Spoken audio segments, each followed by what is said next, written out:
நீங்கள் பார்த்துக் கொண்டிருப்பது 24 நியூஸ் தமிழ். தமிழ்நாடு தூய்மை தொழிலாளர் நலசங்க சார்பில் 15 அம்ச கோரிக்கைகளை வலியுறுத்தி கவன ஈர்ப்பு ஆர்ப்பாட்டம். சென்னை சேப்பாக்கம் சிவானந்த சாலையில் தமிழ்நாடு தூய்மை தொழிலாளர் நலசங்கம் 15 அம்ச கோரிக்கையை வலியுறுத்தி கவன ஈர்ப்பு ஆர்ப்பாட்டம் நடத்தினர். இதற்கு மாநில தலைவர் எம் சக்திவேல் தலைமை தாங்கினார். அப்போது பேசிய அவர், பணி செய்யணுங்கிறத கட்டாயப்படுத்தி தன்னுடைய சொந்த விருப்பு வெறுப்பு காரணமாக தன்னுடைய சொந்த வீட்டுக்கு வேலைக்கு வரலைன்னா நீ வேலைக்கு வராத, நீ சொல்றபடி கேட்கலாம், நீ வேலைக்கு வராதான்னு சொல்லிட்டு இந்த வேலையை பறிக்கக்கூடிய அதிகாரத்தை துஷ்பிரயோகம் செய்கிறாங்க. ஆகவே தூய்மை காவலர்களை, தூய்மை பணியாளர்களை எந்த ஒரு அதிகாரிகளும் எந்த ஒரு சொந்த விருப்பு வெறுப்பு காரணமாக எங்களை பணியிலிருந்து நீக்கக்கூடாது. மாவட்ட ஆட்சியருடைய உத்தரவின் அடிப்படையில் தான் எல்லாமே இயங்கணுங்கிறத நாங்கள் அன்போடு கேட்டுக்கிறோம். அது மட்டுமின்றி தொடர்ந்து இந்த சட்டமன்ற கூட்டத்தொடரில் கடந்த 26ஆம் தேதி ஊரக வளர்ச்சித்துறை மானிய கோரிக்கை முடிஞ்சு போச்சு. எங்களுக்கு ஒரு பக்கம் முழுமையாக ஏமாற்றம் இருக்கின்றது, இன்னொரு பக்கம் ஒரு ஆறுதல் இருக்கின்றது. ஏன்னா எங்களுடைய ஊரக வளர்ச்சித்துறையினுடைய அமைச்சர் மாண்புமிகு தமிழக முதல்வர் அவர்களை சந்தித்து உங்களுக்கு நாங்கள் ஏதாவது செய்கிறோம் அப்படிங்கிறாரு. ஏன்னா ஏதாவது செய்கிறோன்னு என்னதுன்னா எங்களுக்கு 20,000 ஊதியம் வேணும். இந்த சட்டமன்ற கூட்டத்தொடர் ஏப்ரல் 30 முடியுது.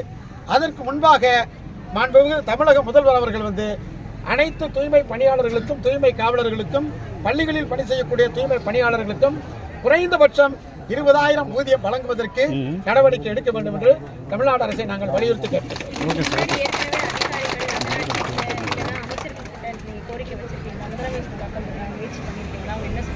அதாவது தொடர்ந்து ஆண்டு முழுக்க 365 நாட்களும் எங்களுடைய கோரிக்கைகளை சம்பந்தப்பட்ட கீழே இருக்கக்கூடிய பிடிஓக்கள் இருந்து மேலே இருக்கக்கூடிய தமிழக முதல்வர் அவர்களுக்கு நாங்கள் தொடர்ந்து கொடுக்குறோம்.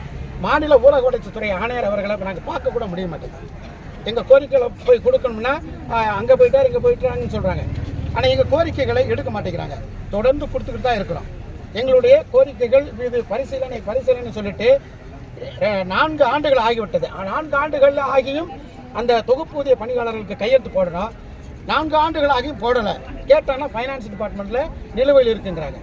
நாங்கள் கேட்குறோம், அரசை பார்த்து நாங்கள் கேட்குறோம், இருக்கக்கூடிய இந்த தேசத்தை தூய்மைப்படுத்தக்கூடிய நாங்கள் படிக்காத ஒரு மருத்துவர்களாக இந்த பணியை செஞ்சுட்டு இருக்கிறோம். அப்போ எங்களுடைய பணியை போய் தனியார் படுத்தலாமா? எங்களுடைய தூய்மை காவலர்களுடைய பணி தனியார் படுத்தப்பட்டிருக்குது. அங்கே இருக்கக்கூடிய காவலர், அதாவது குழுக்கள் மூலமாக எங்களுடைய ஊதியம் வழங்கப்பட்டு வருகிறது. இந்த குழுக்கள் இருக்கக்கூடிய விபிஎஸ்ல இருக்கிறவங்க வேணும்னு கையெழுத்து போடுறதில்லை, கையெழுத்து மாற்றி போடுறது, செக்கில் பவுன்ஸ் ஆகி மறுபடியும் திருப்பி ரிட்டர்ன் வருது. இவங்க எங்கேயாவது போயிடுறாங்க. அப்போ இப்படி போகும்போது எங்களுடைய சம்பளம் 2 மாதம் 3 மாதம் ஆகிறது. ஆக நீங்கள் கேட்ட அந்த கேள்விகளை தொடர்ந்து நாங்கள் கீழ்மட்டத்திலிருந்து மேல்மட்டம் வரைக்கும் 365 நாட்களிலும் எங்களுடைய கோரிக்கை மனுக்களை கொடுத்துட்டு தான் இருக்கிறோம். ஆனால் எதுவுமே நடைமுறைக்கு வரவில்லை. நாங்கள் கேட்கறது 50,000 கூட கேட்போம். நாங்கள் எல்லாரும் காலால் செய்யக்கூடிய பணியை நாங்கள் கைகளால் செஞ்சுட்டு இருக்கிறோம். 50,000 ஊதியம் கூட எங்களுக்கு பத்தாது இன்றைக்கு இருக்கக்கூடிய விலைவாசி உயர்வில். அப்போது அது ஒவ்வொருத்தரும் கூட்டமைப்புகளை கேட்கக்கூடியது அவங்களுடைய விருப்பம். எங்களுடைய பணியாளர்களுடைய வாழ்வாதார நிலையை கருத்தில் கொண்டு எங்களுக்கு 20,000 போதாதுன்னு தான் நாங்கள் கேட்குறோம். அப்போ குறைந்தபட்ச ஊதிய சட்டத்தின் அடிப்படையில் எங்களுக்கு மாத ஊதியம் 20,000 வழங்க வேண்டும் கேட்குறோம். சரிங்களா? இந்த ஊதியம் எங்களுக்கு உடனடியாக செயல்பாட்டுக்கு வர வேண்டும் என்பதையும் நாங்கள் தெளிவுபடுத்திக்கிறோம். அது மட்டும் இல்லாமல் நாங்கள் கேட்குறோம், மக்கள் இந்த கொரோனா காலத்தில் கடவுளை விட எங்களை அதிகமாக நேசித்தார்கள்.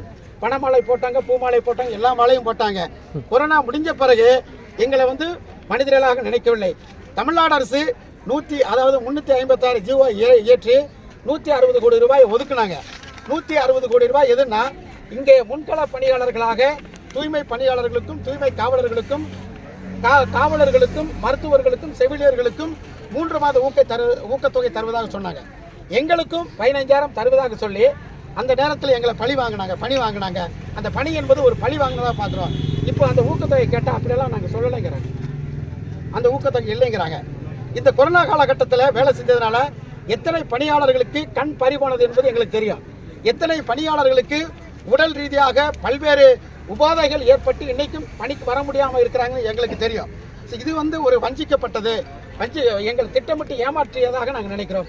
ஆகவே மாண்புமிகு தமிழக முதல்வர் அவர்கள் எங்களுக்கான அந்த கொரோனா ஊக்கத்தொகை 15,000 உடனடியாக கொடுக்க வேண்டும் என்பதையும் நாங்கள் கேட்கிறோம். மாநில செயலாளர் கே முருகேசன், உ சண்முகசுந்தரம், இ மாணிக்கம் மற்றும் நிர்வாகிகள், உறுப்பினர்கள் என சுமார் 1000த்திற்கும் மேற்பட்டோர் கலந்து கொண்டனர்.